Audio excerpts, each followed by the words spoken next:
Welcome back to this show, everyone. I am joined by not just a good friend, not just uh, a beautiful man.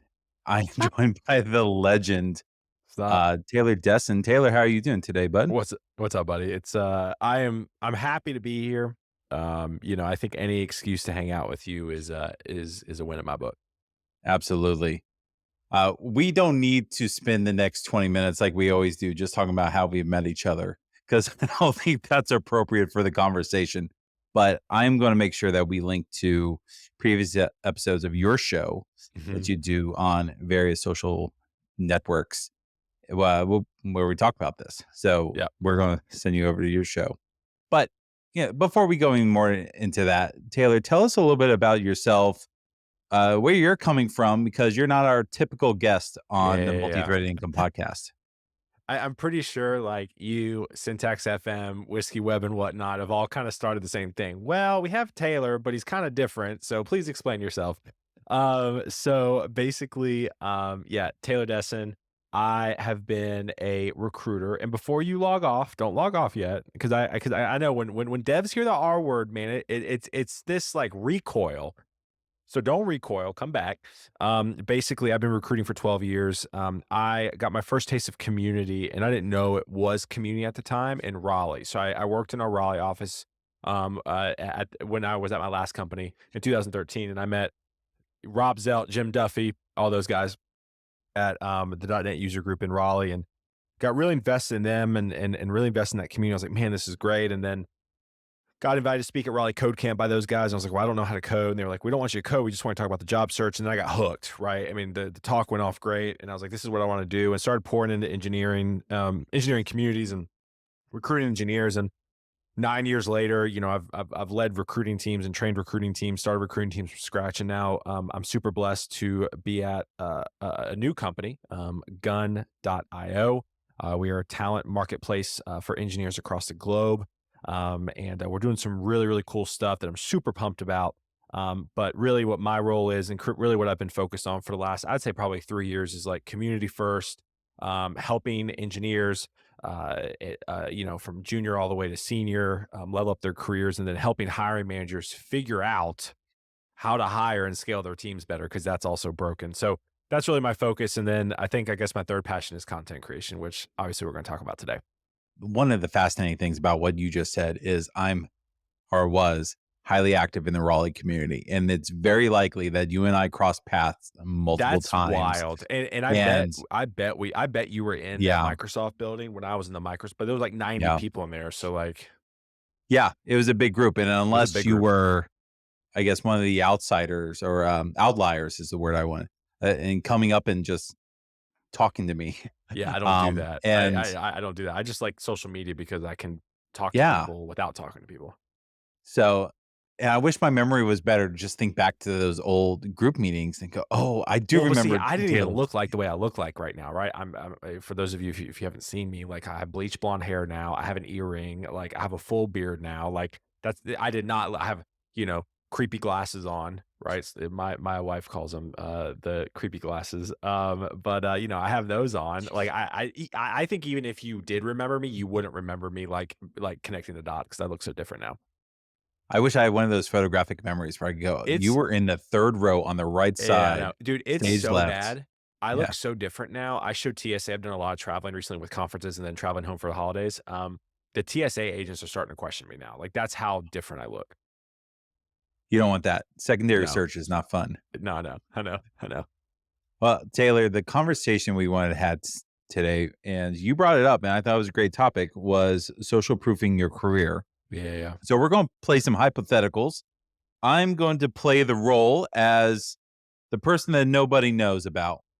I have a 9 to 5 job. I'm a software developer. I Mhm. come in and I do some software development stuff, but I'm not afraid of losing my job, but I also don't think that the job I'm in is the job I'm going to have for the rest of my life. I'm probably going to be interested in switching careers in the next year, 2 or so, or maybe going out on my own and start independent consulting or Sure. freelancing. Uh, but nobody really knows who I am except my coworkers. Right. Taylor, how do you make me famous? Stop. Well, first off, if that's your goal, it's gonna take a bit. But More famous yeah, than I yeah, already am. yeah. More Slightly, fans already am. so at least one person knows who I am. Yeah. Let's start there. So there's this thing, and I really truly, so I watch a lot of content creators not in the tech space. I actually all of who I watch is not tech content creators. It's a lot of content creators in different areas. I follow one guy who's out in LA. He's like a gamer, but he does a lot of like day in the life stuff. And one of my guys, I want to give him a shout out, Carl Nard. I haven't met him, but I'm planning on flying out there to hang out with him because he's so cool. He's in the kind of the running community. And for me, I all of these guys and gals that I follow, they all have the kind of the same thing and kind of the same trend. And it is when COVID hit, they dove into content creation because we're all at home. And I think that's when content creation really exploded. And I know tech Twitter has been on it for a long time, and tech, DevRel has definitely, I think, in my opinion, have done it right for a long time. I think DevRel, that entire structure is the best way to do marketing more than traditional marketing. And so for me, I am a big proponent of social proofing your career.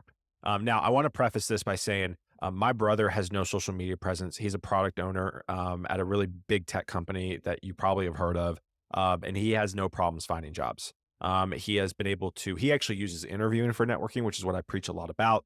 But he Hmm. does a great job. So everything I say today, you don't have to do. But everybody who does it has come to me and said they wish they've started sooner. And so for me, I think if you're an individual who has not used Twitter, has not used LinkedIn, there's a lot to break down.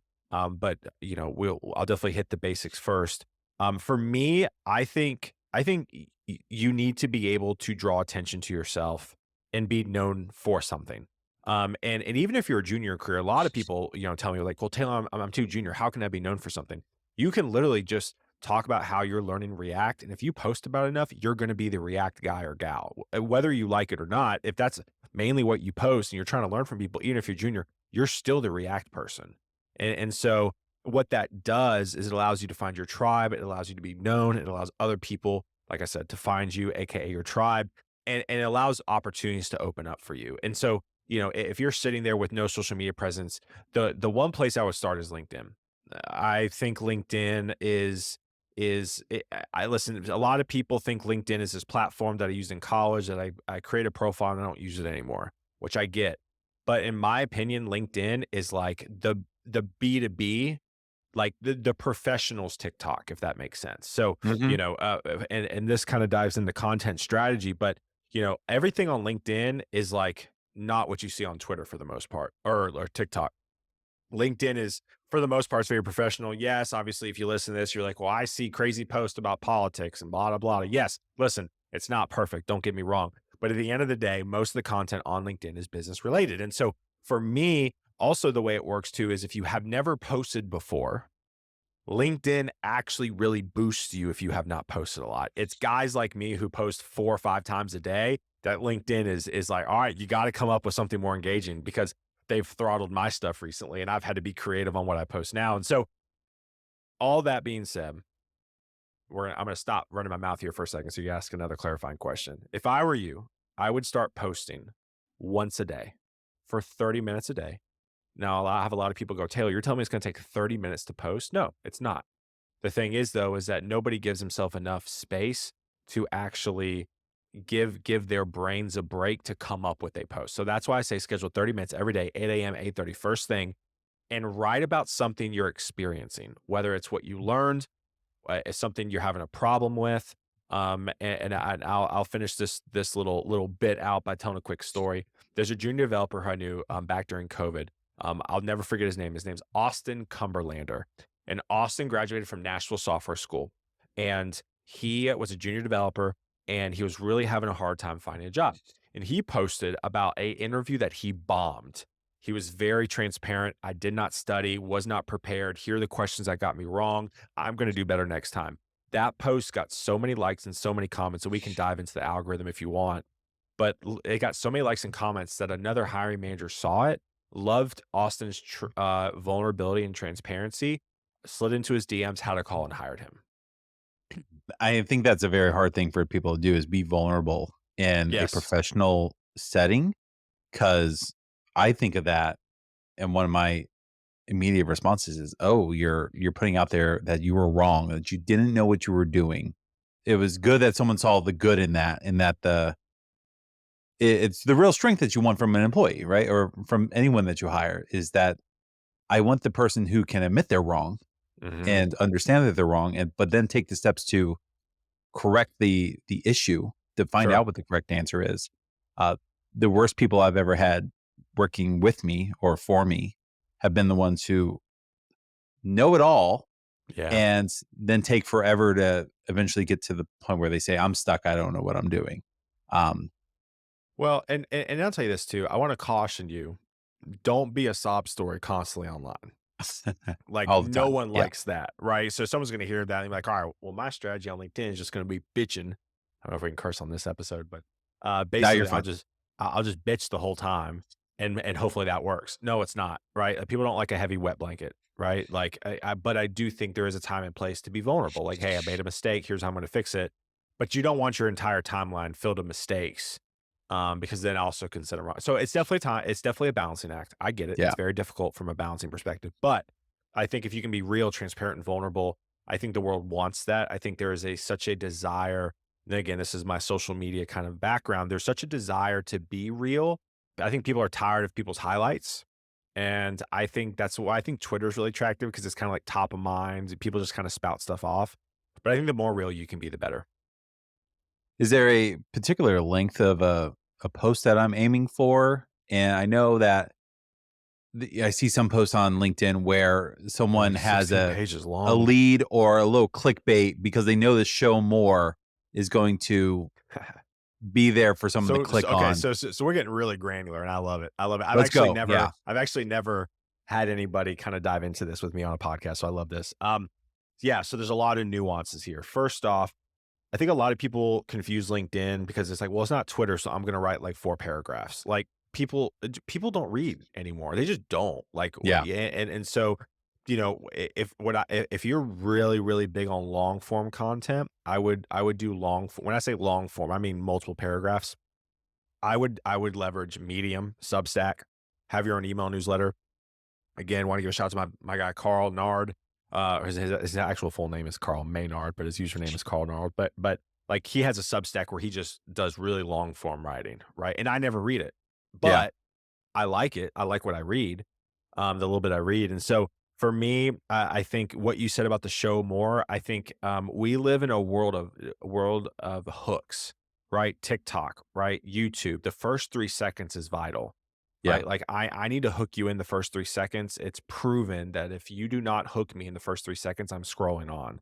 And so it's the same thing with LinkedIn. Your first sentence should be very catchy. Now, of course, if Kevin's listening to this or Sue, Ann, or Sally or whoever, and they've never done social media, you're probably listening to this. You're like, good God, this is way too much. I'm not doing this.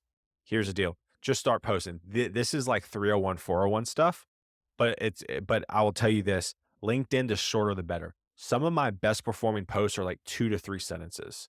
And it's like super random and I kind of spout them off. But again, usually the 2 to 3 sentences are more vulnerable and more real. It's usually the paragraphs that are more polished. And again, people have this desire to resonate with other people. And if you're out there like doing these long form text or long form paragraphs, people's eyes are just going to glaze over.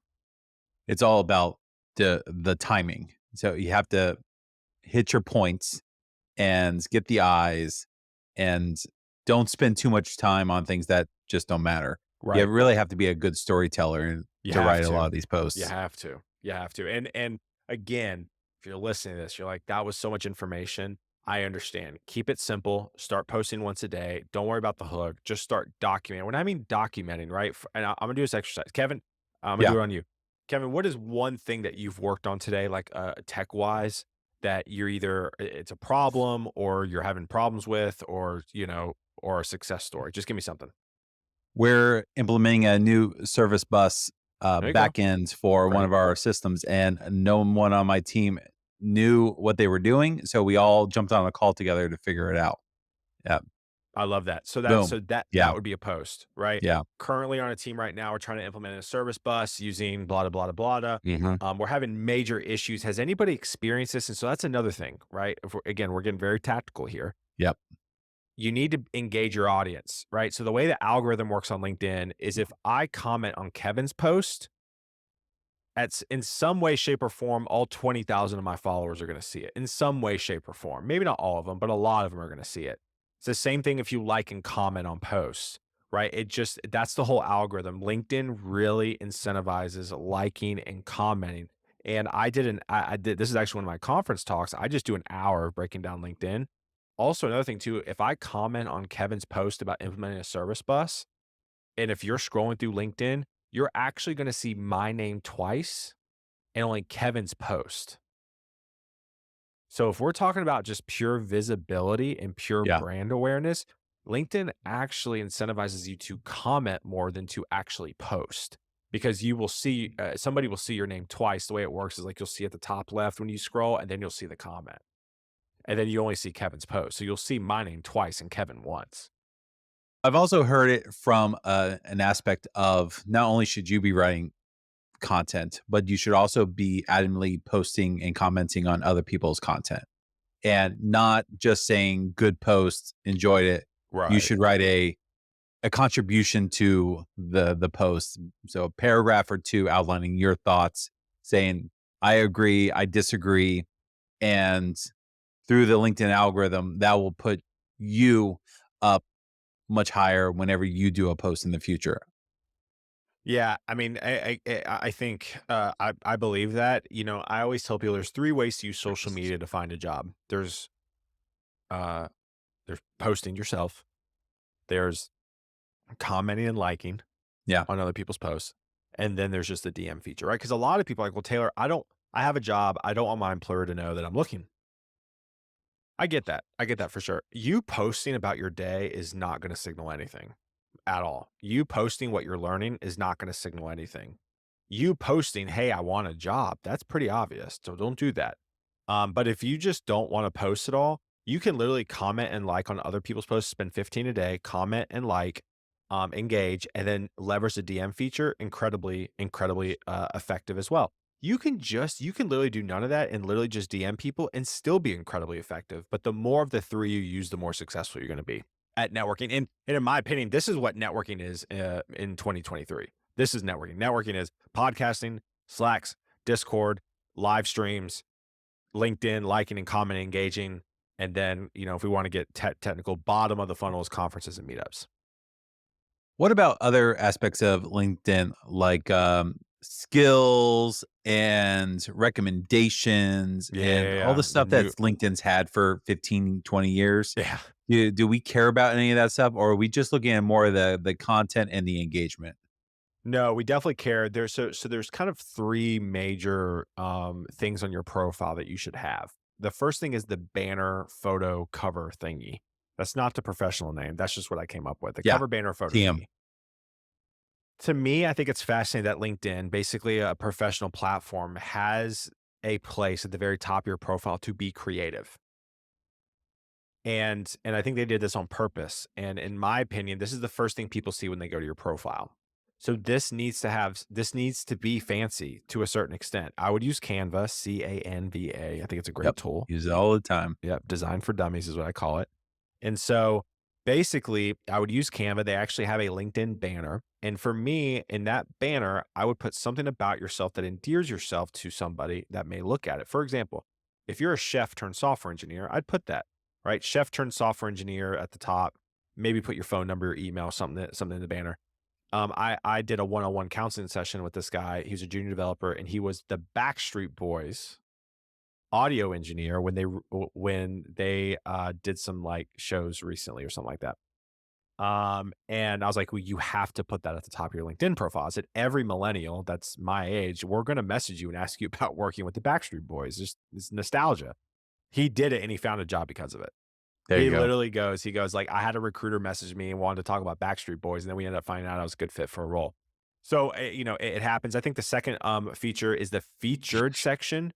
In LinkedIn, this is a place for you to link out to other parts of your work. So whether it's your GitHub, whether it's your portfolio page, whether it's I don't know what it is, right? Maybe it's a video to YouTube that you created. Maybe it's an about me video that you uploaded to LinkedIn and pinned it there, right? I think that's an incredibly important feature of the featured section. You got to have something there. And then the last thing is I like recommendations, but I also think they're kind of dumb at the same time, right? I just think, when you look up a new restaurant to see if it's good, where do you go? Google reviews, and Reviews. you read the Yeah. Google reviews. Yep, exactly. And so for me, it's the same thing. Recommendations. So now a restaurant could be kind of mad. We're gonna go try it out. My wife and I went to Phoenix for our anniversary, and we went to a Mexican restaurant. It wasn't that good, and it got decent reviews, right? But like we still went, even though we were kind of on the fence. And for me, it only boosts your profile, right? If I'm looking at an engineer and one engineer's got 5 LinkedIn recommendations and the other one has 0, who do you think I'm gonna give the nod to? Yeah. Everything else is the same, right? I'm gonna give the nod to the person with a 5. So, again, it's those un is it the it's that unconscious bias, which is kind of what reviews or recommendations are, and you need to have them because it only helps you. Well, let's move on from LinkedIn a little bit and let's talk about the other social networks. So we talked about Twitter. There's Instagram. There's TikTok. There's you know insert blank Mastodon, Blue Sky. So Do many we of them. care about those as much as we care about LinkedIn? Should we be doing anything over there? It depends how much you wanna dive into it, man. I mean, again, if we're talking about, Kevin is a software developer who has no social media presence, I'm just gonna Yeah, say just focus on LinkedIn, right? Like, social media is like going to the gym. You're not just gonna jump immediately into a marathon, right? And it's the same thing with social media. You're not gonna jump into like mastering all platforms. Like, it's taken me, so I've been at this, what, for 3 years now, going on 4 years? I started with just Twitter and LinkedIn. Then 2021, I added TikTok. 2022, I added Instagram. And then this year, I'm starting to just focus on YouTube. So it's like, I mean, it's been a 3-year journey. And for me, if you are in tech, I think the next platform to go to, I think, is Twitter, right? I mean, I think Blue Sky. I saw a little bit of chatter about Blue Sky on Twitter the other day, and it is Twitter. I'm never going to call it X, but for me, I think Blue Sky had a chance. I was on Blue Sky, I was using it pretty heavily, and yeah. then it never seemed to really take off. They kinda did that invite only too long is what I saw on Twitter, somebody post. So for me, I mean, the tech community is on Twitter, especially developers. That's what I just realized. There's the entire I mean, Twitter's done so much for my career. I've been able to meet so many amazing people and slide into DMs of people that I never would thought of would even answer me, Kevin being one of them. And Hmm. so, like, for me, it's super awesome. But my best example between LinkedIn and Twitter is LinkedIn is so whenever you go to the lake, when you like swim at the lake, and you jump in the water with a raft, for the most part, you're going to stay in that same area, right? You're just going to Yeah. stay. If you jump into a river on a raft, you're going to go down the river pretty quickly, right? And that's the same thing. That's the difference between LinkedIn and Twitter. LinkedIn, you can kind of post something, you can like park the bus and just leave it. One post a day will do really well. Twitter, 1 post a day isn't gonna get you anywhere. Like, No. you kinda gotta live on it. I would say, if people have asked me like, "Well, how many times should I post a day on Twitter?" For me, I post every hour on the hour, so that's around 8 to 10 posts a day. And then I spout off other thoughts. So I'm probably tweeting 15 to 20 times a day. And it's not all educational. Some of it's like, I had a Pop-Tart and it was great, Yeah. right? But all of that kind of helps. It just does. And social media, especially as it relates to this podcast, right, is basically multi-threaded income. Like, how are you generating income outside of your 9 to 5? That's what this is, right? If you really want an engine that will help you get side work, it's marketing. I mean, I had somebody mess me the other day. He goes, "I want to grow my meetup, but I hate promoting. What do I do?" Hmm. I was like, "Well, you got to promote. You got to Yeah. promote." And everybody kind of wants this freelancer lifestyle until they realize they have to market themselves, and everybody realizes they hate marketing. And so, but if you really want to like create a bunch of, I mean, I've been asked to host conferences.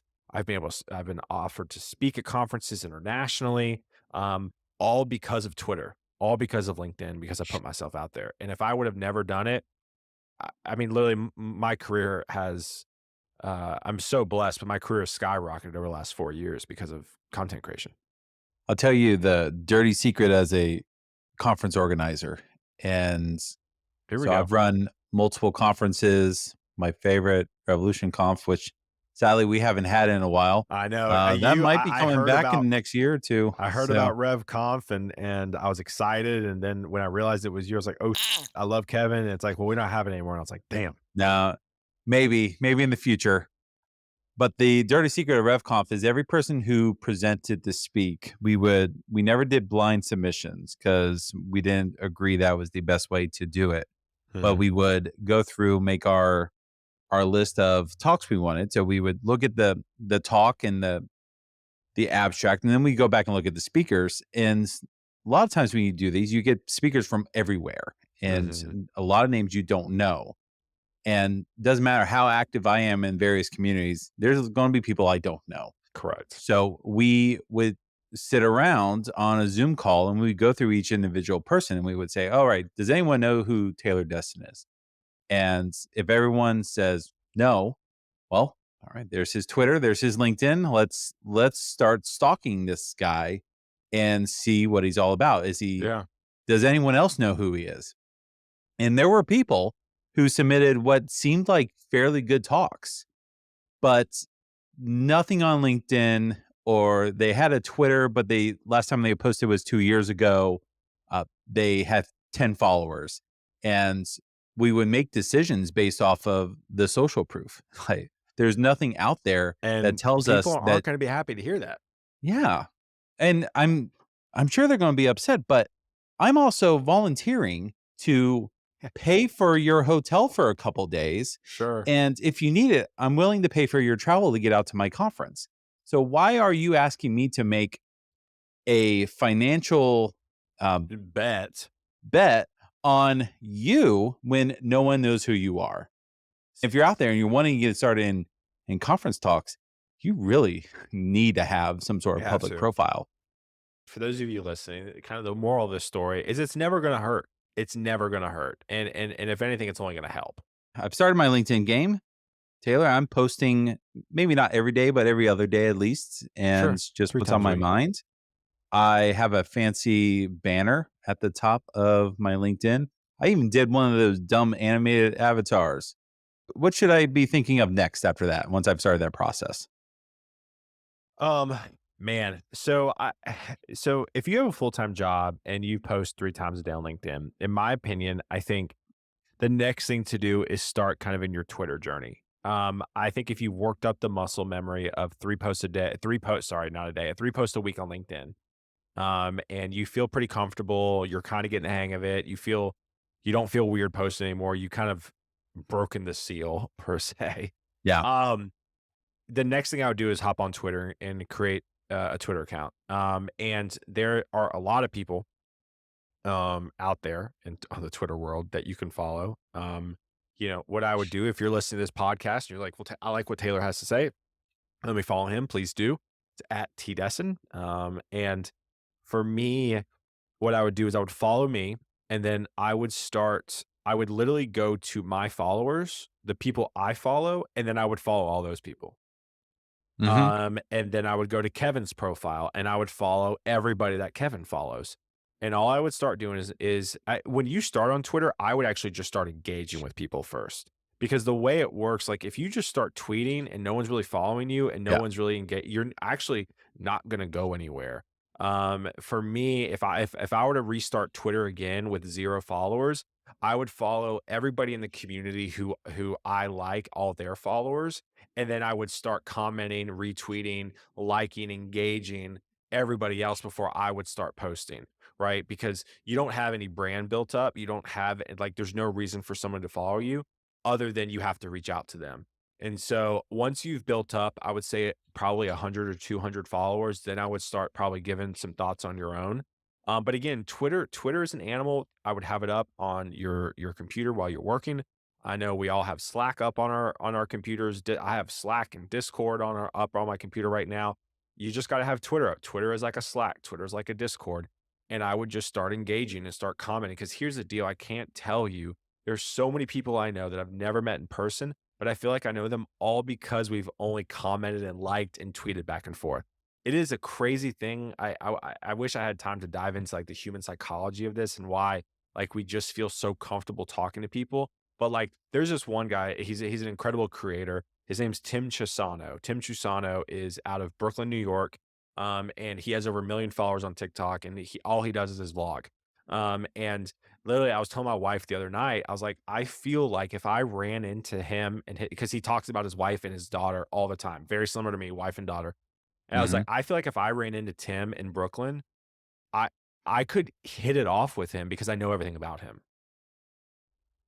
I think that was our first interaction in Yeah, person. it was. It Like, actually was, verbatim. because Yeah. I saw again, we talked about this on my last podcast that you were on Yep. with me, the power of, like, your headshot and your public appearance. You have one of the happiest headshots I've ever witnessed in my entire career, and I knew you were a friendly person without even meeting you or really even interacting with you because of your headshot, and it gave me the confidence to come up to you because I knew you were going to be kind because of the way your headshot looked, which I think is, Yeah, like, it's an incredibly powerful thing that no one talks about. absolutely. What if you are an introvert? So talking to people is Well, difficult same. for you. Same. Yeah. Any hidden tips there to just start engaging? 'Cause I actually have this problem myself where I have a lot of folks I'm following. I have people that follow me, but I don't feel like I need to chime in on every message that comes in. I actually have a lot of posts I put on Twitter where I'll write it out and I'm ready to hit post and go, maybe I don't want to send that. And I'll actually undo it. Um, any tips for trying to overcome some of that introvertness? I'm an introvert, right? And that startles the living heck out of people when I tell them that. I heard there was this one creator on TikTok. Her name's Elise Myers, and she's freaking hilarious. I love And I her. heard, Yes. yeah, she's Yep. amazing. She's amazing, and it's just so genuine, so funny. And she had a TikTok like a year or two ago about, and it really resonated with me about social sprinting. And, you know, and so that's what I do, right? Like, I'm really good in short bursts, really between Mhm. the hours of 8 and 8. A lot of conference organizers know I'm never gonna go out after hours. I'm in my hotel room. And for me, like, social media really is the unlock, especially if you're introverted. I So, I mean, full transparency, I talk about this in a lot of podcasts. I hit kind of my first depression bout in 2018. I didn't know what it was at the time.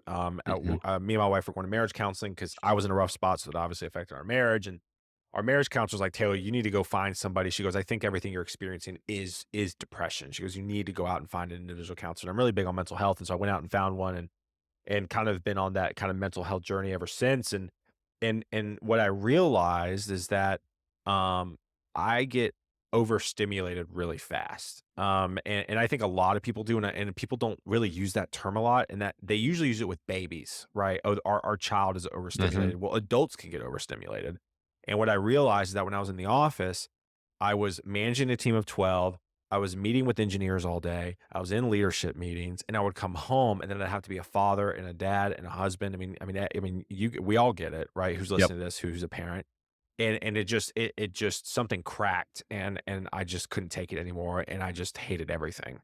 And so for me, I have learned that I am not the person, like, if you like, I'm gonna try to go to the Java meetup tonight because my guy Josh Long speaking there, the Spring Advocate, and but like, if I go, I'm not talking to people. Like, I'm not talking to people. Um, what I've realized is that I'm much more effective on content creation and social media, and I will absolutely meet with you, but in more of a small group setting. Small groups are my jam, Yeah. right? Like, if I can go to a dinner with 5 people, that's where I thrive. I think once you get past that 7 to 10, that's where I freak out a little bit.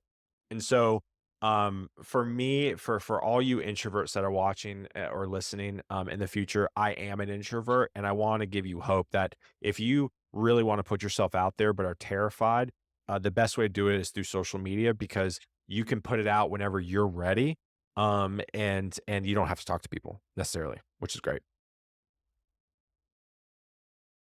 The discussion of LinkedIn, writing stuff on LinkedIn, and now trying to engage with folks on Twitter, we haven't really talked about like content reuse? If I'm putting something on LinkedIn, should I be putting that same stuff on Twitter when eventually I get to the point where I want to start posting? I'm not just interacting with others. Should I just be putting that content everywhere? Should I only keep LinkedIn content on LinkedIn and Mm. do Twitter stuff on Twitter?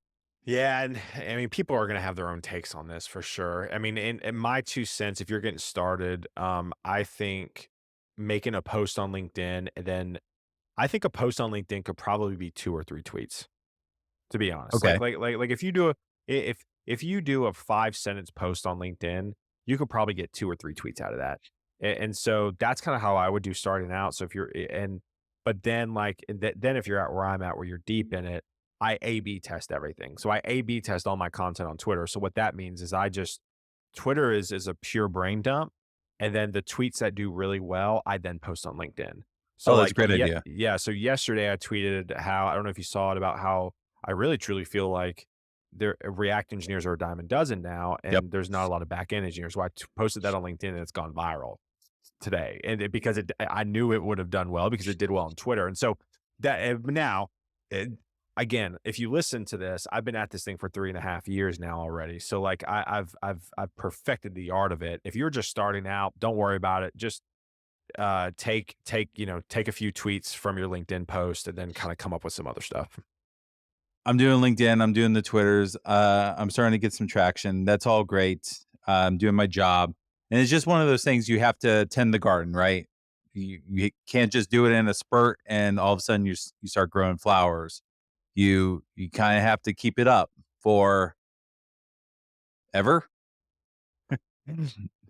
Yeah, at least a year. So I get this question a lot. They're like, "Taylor, Yeah. how long do I need to post before things happen?" And it's like, "Well, what's your goal?" Right? So like, for me, my goal was to drive revenue back to the business, right? So I wanted CTOs, VPs of engineering, founders to use me to staff up their engineering teams. And so Hmm. that was what my goal was. If your goal is to speak at conferences, I think that's great. If your goal is to make, again, side money, multi-threaded income, Yep. I think that's great too. But I would pick what your goal is. And for me is I kind of posted into the abyss for about 6 months before anybody even started to pay attention. And then I would say a year into it, a year into my content creation, that's when I started a new division at my last company because I had enough throughput where there was enough things starting to come at me. I had 5 hiring managers call me in a span of a week. 5 different hiring managers at different companies call me in a week. Wow. And that's when the market started to rip. So from March of 2021 to obviously 2022 was pretty nice. And so yeah, so a year. I mean, I'm telling you, content and posting and marketing is just like going to the gym. You're never going to reach the mountaintop. You're probably not even going to observe the changes that well until one day you look up and you have a six pack all of a sudden. Yeah. And that's exactly like content creation. You kind of just have to keep doing it. And and again, like I had a company reach out to me last week, 25 job orders, 25 positions. Hmm. I mean, and I was telling my wife that because, again, I've been pretty open about this. Like I've taken a hit because I've been relatively heavy commission and I've chosen to be a very deep in the engineering space with what I do. And we're in an engineering recession, right? So I'm making 40% less, Yeah. 40 to 50% less than I have. And my wife and I were talking tonight. She was like, how sale, I forgot we were talking about content creation and sales or something. And I told her, I was like, they're just at bats. Every day I wake up, every day I post, there's a part of me that has my fingers crossed. I'm like, today's the day I'm going to get a call for 10 roles or 2 roles, right? Today's the day. But you just never know when it's going to happen. And so that's why you just got to keep at it. Yeah, it's all about is so LinkedIn, Twitter, all that. You're putting things out and it just needs to happen at the right time, that the right set of eyes look at a post you're making and something clicks. I tell the same story to a friend of mine where I'm trying to convince him to go to conferences, do networking. And I said, all we look at his successes, we look at a lot of my successes. And so many of those happened because we were at a bar and having a conversation with someone who was looking for what we were selling. And if you don't go out and you're not putting yourself out there, you're never going to hit those people at the right time, at the right moment. And it's paid off dividends for me because I think every big success I've had professionally has been because I was at the right place at the right time to or talking to the right person.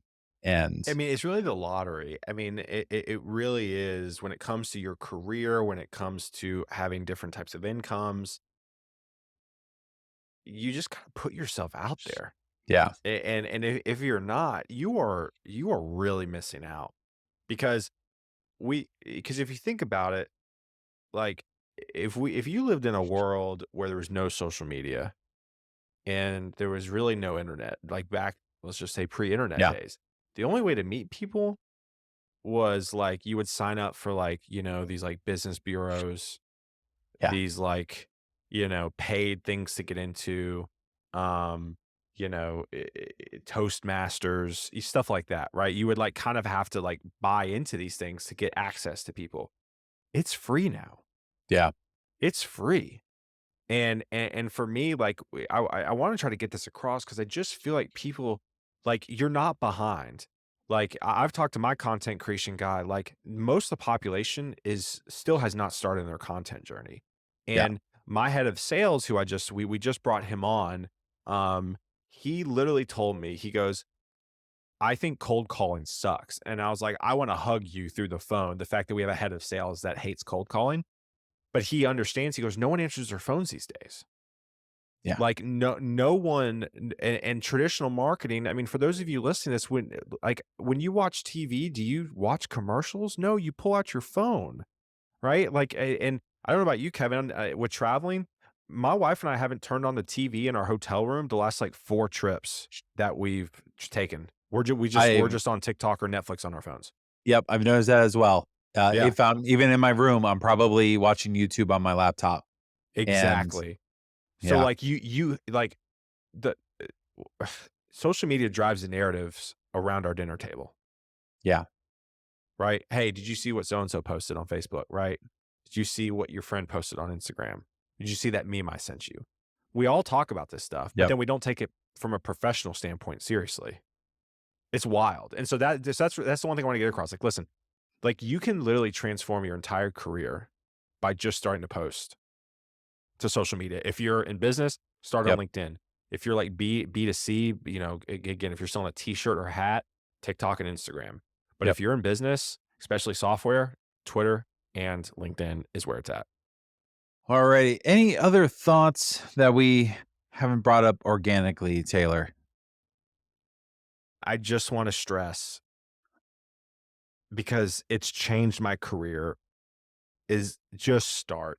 Just start once a day. It doesn't take that long. I think I patronize people a little bit, and I'm gonna Yeah, patronize the listener right now. You know what the first thing people do when they get laid off is? cry. And then what? They post to LinkedIn. They post LinkedIn. Yep, So you're telling me that when you lose a job, your first thought is to cry, then go post to LinkedIn, but yet you're not gonna leverage LinkedIn on a consistent basis? Get out of here. Get out of here. Right? If you think LinkedIn is that much value where you lose your job and you tell the world and hope somebody will see it, then you should have already been doing it from the get-go. So yep. I'm gonna end right there. We'll go ahead and start wrapping things up on this note. If you're not doing it already, just get started today. Taylor, thanks so much for hanging out with us today. Anything you'd like to promote while you have the mic still? Yeah, if people still like me after that conversation, I feel like it came a little hard, but I really want to encourage people. Listen, I'm at Tdesseyn, Tdesseyn on all social media platforms, literally all of them. And then I have a podcast, Guidance Counselor 2.0. Would love you have it along. All my content is around helping people level up their careers. And I would highly recommend Guidance Counselor 2.0. It's a fun show to not just be on, but I've watched several of them. It's a really interesting take into the hiring and the human aspects of the tech industry. So Yeah, highly recommended for it me. is. And it's on It is LinkedIn. an it. Like Yes, while you're it is. watching, why don't you go write a post? I And mean, literally. So I will tell you this: I've had people, and I fully encourage it. if you don't know what to post, just document my podcast. There you go. Yeah. And literally, I've had people do it, and they've like made a huge headway. I've had one guy, he would like green screen like my show and like give his thoughts, and then I have another guy who now is at DevRel at Clerk with Demetrius, and it's Dev. Dev used to document my show every day. Content is content, right? And Content adding your own content is opinion. king. Yeah, Content is king. Also, it's a great way to build relationships too. So yeah, again, get started. You won't regret it. excellent. All right, Taylor, thank you again for Thanks, hanging out brother. with us. Go to gun.io if you are looking for a gig or if you're looking to hire. Yes, if you're looking to hire. So I Yeah, will tell you this right now. We are definitely we have paused our platform because of the amount of interest we've gotten from developers because of the way this market is right now. So yeah, you can't get onto our platform right now. I'm sorry. We're trying to fix it and be more intentional. But if you're hiring, we got a shit ton of developers we need to find jobs for. So again, we all over the world. If you are in Australia, we can hire for you. So yeah, Taylor Desseyn at gun.io is my email. excellent. All right, Taylor, thanks again. Everyone else, thank you for listening to the Multi-Threaded Income Podcast, and we'll see you all next week. Peace. You've been listening to the Multi-Threaded Income Podcast. I really hope that this podcast has been useful for you. If it has, please take a moment to leave a review wherever you get your podcast from. And don't forget, the conversation doesn't stop here. Join us on our Discord at mti.to/Discord. I've been your host, Kevin Griffin, and we'll see you next week. Cha-ching!